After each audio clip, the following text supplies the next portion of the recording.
So only one vendor, Huawei, was brave enough to bring their SDN solution to a public independent test. I don't want to blame anybody individually. I think there are many, many reasons. Many speakers are talking about the topic. I think one of the reasons is that people might have solutions ready at the protocol level, but not at the solution level, which we were looking for. People might not have resources. Some even big vendors are very thin on resources supporting SDN solutions right now. There are a number of reasons, but still, I mean, quoting Michael Howard from what he said yesterday, SDN is in a very early stage when it comes to real, tangible use cases that we can see. We won't give up. I mean, with Mark's and Rob's support, I hope that we'll have something bigger here next year, and we'll certainly continue. But for now, what we can show live here in the next coffee break is SDN OpenFlow showcase from Huawei with test equipment, focusing a couple of topics. And I don't want to break my 5 minutes, so I'll leave the rest to the guided tour. Paper copies of white papers for NFV and for SDN are available at our website and also in paper at the interoperability showcase. We'll start with a live demonstration of SDN, and then we'll move forward this afternoon with Procera, server portability, tomorrow morning with elasticity, and so on. So during each of the conference breaks, we'll have guided tours. We are on the stage, so it's difficult to miss us, but please don't be shy. Come up to the stage and join our demonstrations. Thank you very much.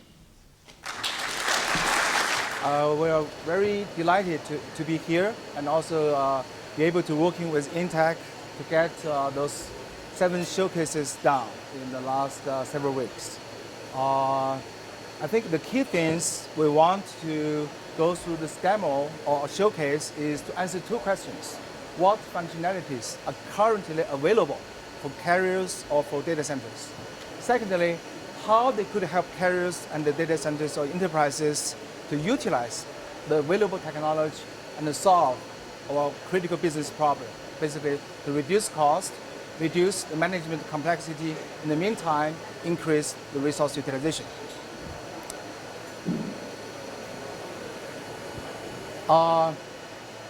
Again, this is what we see as some advanced SDN OpenFlow features and dressed up in very useful cases. Not just the pure functionality demonstration, but purely from the application, for the carriers especially. It's running a little bit too fast. Huh? So the first test case is really on multipath forwarding.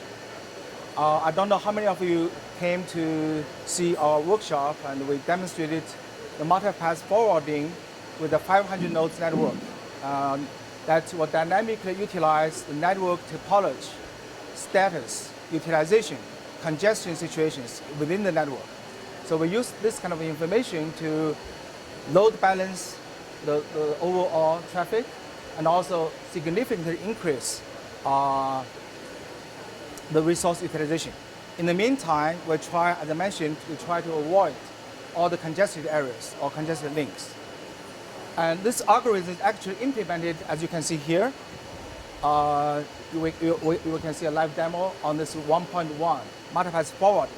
Basically, when you push traffic through the network, we'll try to utilize the 2 available paths as equally as possible. By policy, we prohibit any traffic going through the direct route by purpose, just to verify the algorithm. Okay. The second group of use cases relates to fast failover with link or node failure. There's 3 situations here. The first type is really here when we have like 2 links between 2 physical nodes. Okay, so in this way, as we have demonstrated early on back in last year, we can do this fast failover very quickly. With the EANTC test case, we did another different way. Okay, so when we have a primary path, let's say when my primary path is down, we use the group features in OpenFlow to fast fail over to your backup path.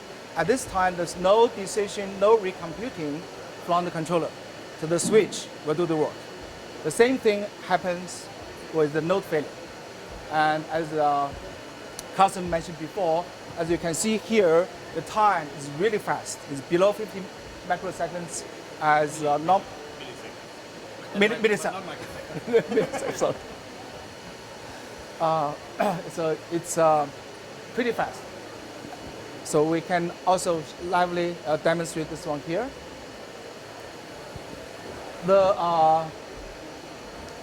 third group is to show the multi-controller clusters that can automatically load balance the controller processing, and also provide automatic failover. If one controller dies, another controller from the cluster would come up automatically with very fast response time and very small loss of packets.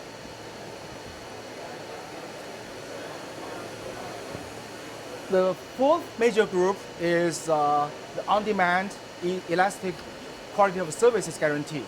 In this test case, we basically set up two major policies. One is on the committed information rate for certain types of services and based also on traffic priority.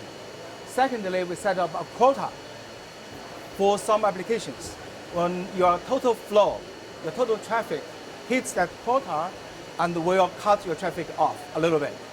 And then if the customer decides to provision or buy or purchase more or increase the quota, then we'll automatically provision the system again, so your limit will be increased. So everything is done automatically.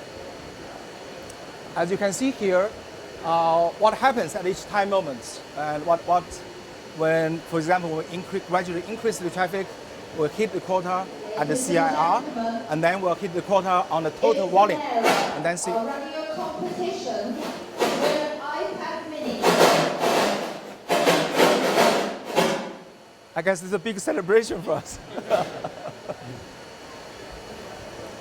And this probably is the most complex test cases.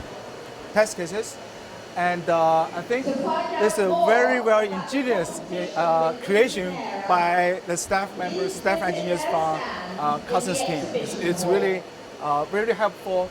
Not only help us to get this done, but in the meantime, helped us to improve some of our available capability. This is what we do learn in the meantime.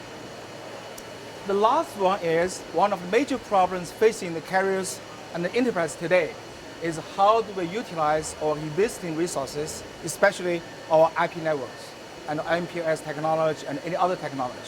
So we spent some time and thought about this problem. So in this demo, we showed two autonomous zones systems, AS100, AS200. So through OSFP and ISVP, we show a seamless integration between non-OpenFlow switches and OpenFlow switches. This is this route. And also through the BGP, without any work done, either on this switch, OpenFlow switch, or these two traditional switches. Our controller can make the right decision and transform any messages that are necessary for enablement of BGP or the OSPF and ISVP. So all this communication from here to here, from here to here, the three different ways. They're all tested and the sufficient traffic flow. So those are the 7 test cases summarized. And if you're interested, we can show a live demo, and you can pick anyone. Thank you very much. Thank you very much, Min. So before I let you go, so how many of these test cases actually required OpenFlow 1.3? I think 1.2 and 1.6. 1.6? OpenFlow 1.6? Yes. Ah, okay, the test case. So the test Okay, cases. okay, Yeah, Okay, so 2 test cases required OpenFlow 1.3. Right. And I think that's what we see. One problem being in the industry, when we invited vendors, we outlined our test plan, which was like 60, 70 pages to start with, And most of the test cases were focused on newer versions of OpenFlow. And that's really where we see lack of support in the industry. Right. And of course we would have wanted to show a multi-vendor demo, so thanks very much for joining despite nobody else was there. So, but originally the idea was of course to show a multi-vendor interoperability test and to validate multiple controllers against multiple switches. Because I guess that's now an unusual problem for your company. Now you need to hamper your competition a little bit so that they come up to speed. Because obviously most service providers are not willing to invest into a single vendor solution. Right. So I mean, obviously we're going to continue working together in order to, grow the ecosystem. Ecosystem. Right. Right. Yeah. Okay. Thank you very much. Thank you very much. And,